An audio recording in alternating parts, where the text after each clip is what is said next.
we doing? Avi Weisfogel with the Entrepreneurial Dentist coming your way and coming to you today to talk about, I'm going to say, lack of progress.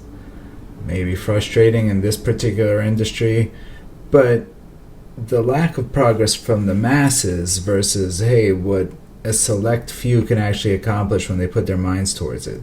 So I burst onto the scene after doing sleep myself, quiet, without hearing or really talking to anyone, just started saying, hey, there's got to be something different in this world of sleep apnea. I knew dentists who were doing well in the field of dentistry. I was doing well in the field of dentistry, but I honestly knew no one that was doing really well in the field of sleep apnea. So in order to see a lot of patients, I knew one guy who had cut his fees down to whatever the insurance paid him, like $600-700 an appliance. I knew somebody else who would spend a fortune on advertising, and the ROI was almost 1-to-1. It was like, hey, that doesn't work.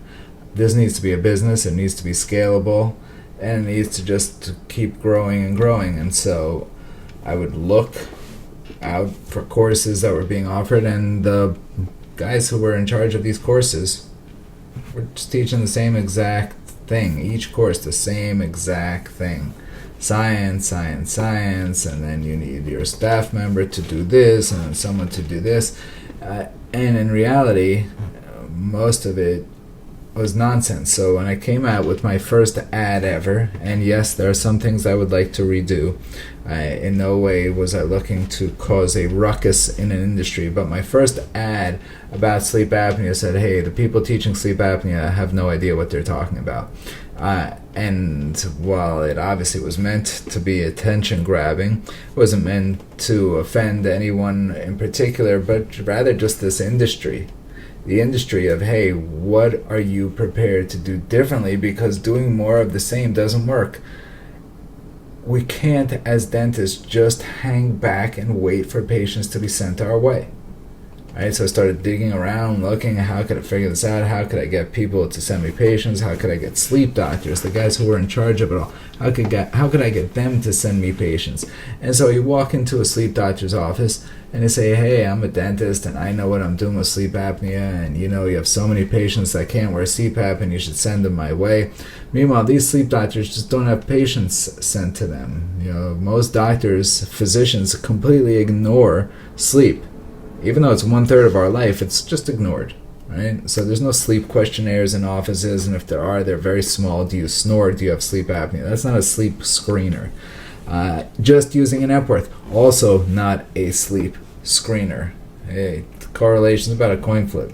So how is it that we're supposed to be relying on sleep physicians to send us patients? The sleep physicians rely on the regular physicians, PCPs, cardio, internists, you name it.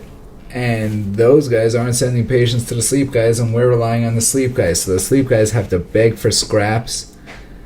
And then you go in as a dentist and say, hey, I know it's really hard for you to get patients. I know you're probably killing yourself for all of your referrals. How about sending me all of your easy cases, the slam dunks, the mild to moderate, easy ones? And if I was a sleep doctor and you walked into my office with that pitch, I'd say, what are you offering me in return? It seems like you're asking me for all my patients to be sent your way. And I'm like, yeah, I get it. I get why you don't want to send me patients.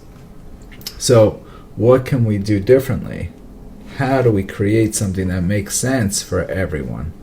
And so I'd come up with a deal with the sleep doctor I was working with, where if I was responsible for getting her patients, she would send me the mild to moderates of those. We had to track everything, and it wasn't foolproof, but all of a sudden our numbers started to increase. And the idea was this: how can we get physicians involved in the process?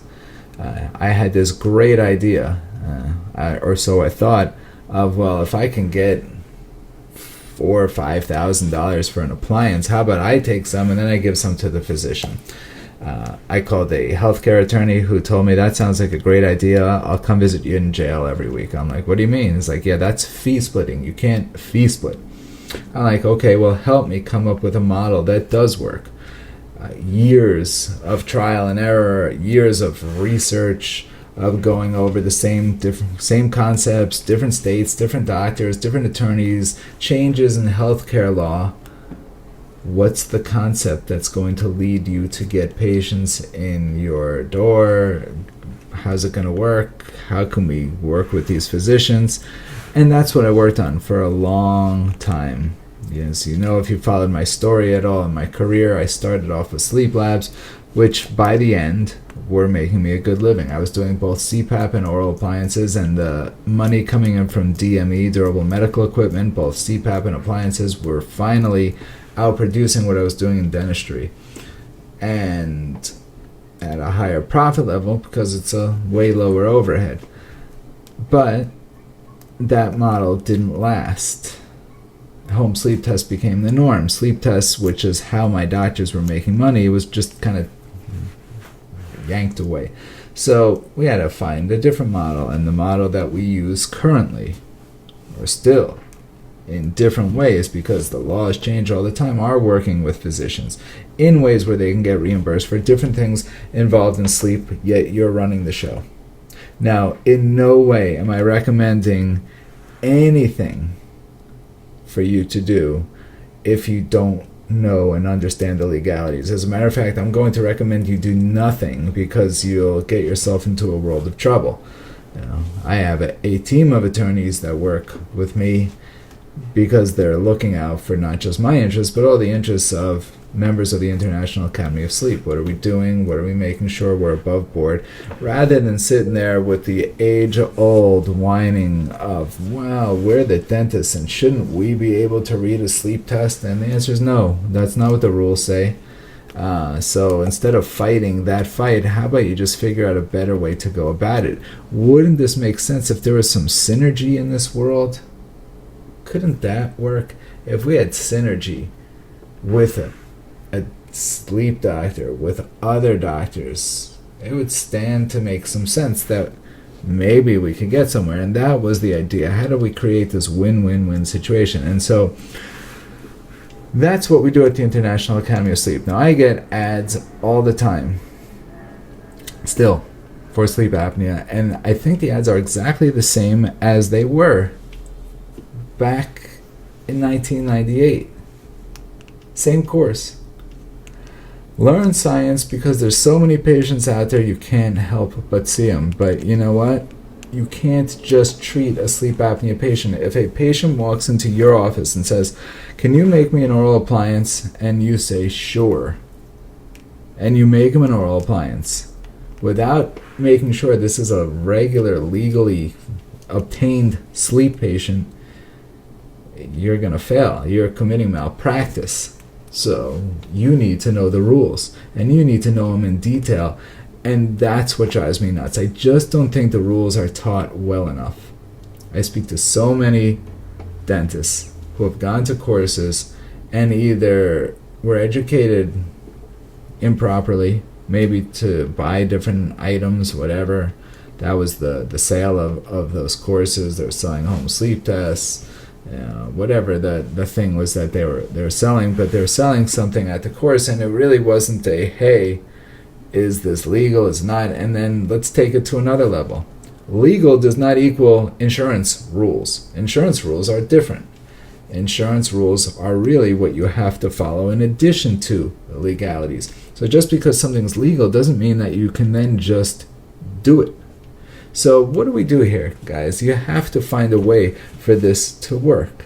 You need to have a legal team behind you. And I promise you, if you go about it the old-fashioned way of just going out and trying to get referrals, you're going to get frustrated. You're probably going to quit like 99.9%.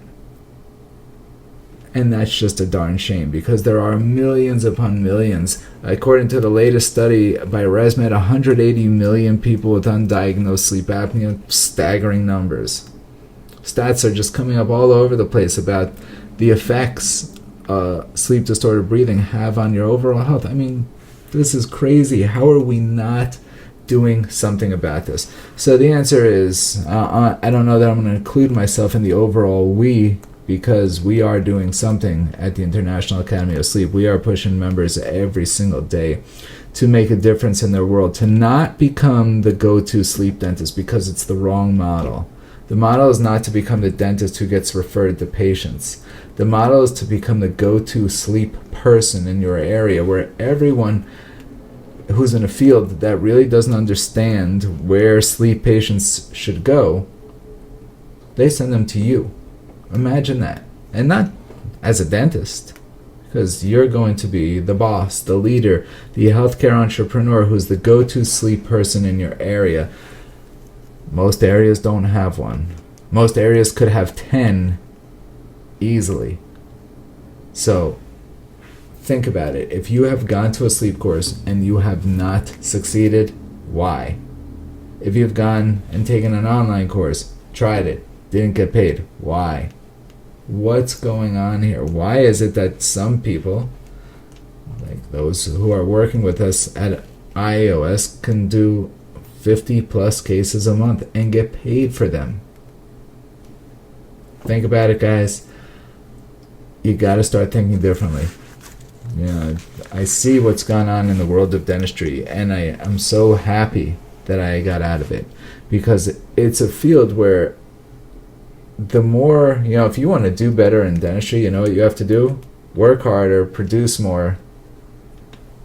That's how it goes. And if you stop, your production goes down, your business becomes less. If you work harder, it's completely dependent on you. The margins are so small that you can barely even be profitable with an associate. It's a tough model. So it's reliant on you, and there's only one of you, not 100 of you. Wouldn't you rather have a business that's scalable, that doesn't rely on your presence being there and could be done and built, that you could run from anywhere? Doesn't that make more sense? Some smarter dentists have bought multiple practices and realized, hey, I could run these things efficiently and make a margin off of X. Just unbelievable stuff, guys. The dentistry world is changing, and it's not changing for the good. So if you've tried sleep, you haven't succeeded, try again with International Academy of Sleep. And if you're still doing dentistry and you are burnt out and you just can't stand what's happening, come check out International Academy of Sleep. It will change your life. Have a great day.